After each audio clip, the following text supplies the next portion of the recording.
As you think about the different levers that companies can pull as they're maybe prepping a year or 2 years before a sale, I mean, these are things you could probably do 3 months before, but I would imagine a lot of buyers will view that as more financial engineering rather than foundational operating decisions.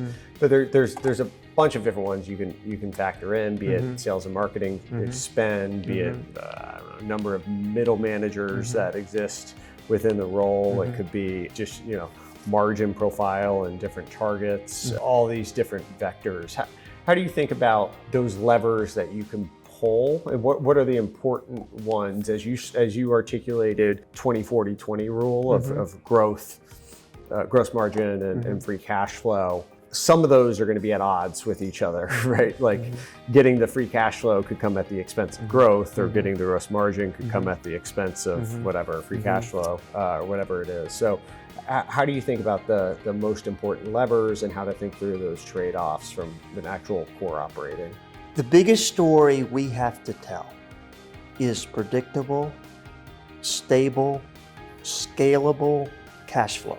And so, if it's a company there's a lot of new construction work in there that's dependent upon, what the housing market looks like and interest rates, then, there's the potential of volatility in that cash flow. And so if an owner is more of a contractor than a service provider, then they need to do everything possible to diversify what their client base is, to diversify the unpredictability of that cash flow, if you will.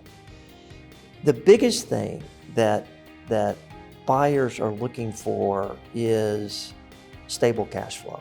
And so to the extent, if you think of broad buckets of revenue category, you've got a new construction category, you might have a replacement category, you might have a service and maintenance category.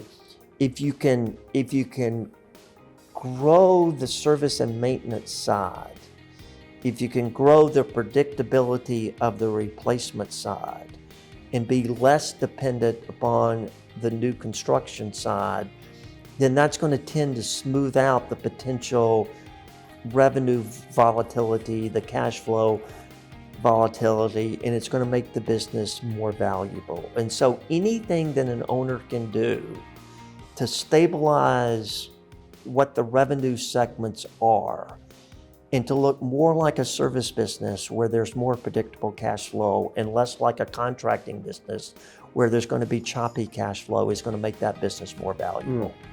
And so that might mean taking less cash up front in a contract, but making it a multi-year deal or something, or trying to build a recurring stream of revenue. Hey, let's do this over 4 years and you pay us $100,000 each rather than $500,000 up front or something. Or if you're an HVAC business, for example, or you're an irrigation business or whatever it is, try to get more maintenance work, try to get more membership work where your end customers are paying you a regular fee to help maintain the equipment or maintain whatever it is the service is, where it helps stabilize the unpredictability of that cash flow.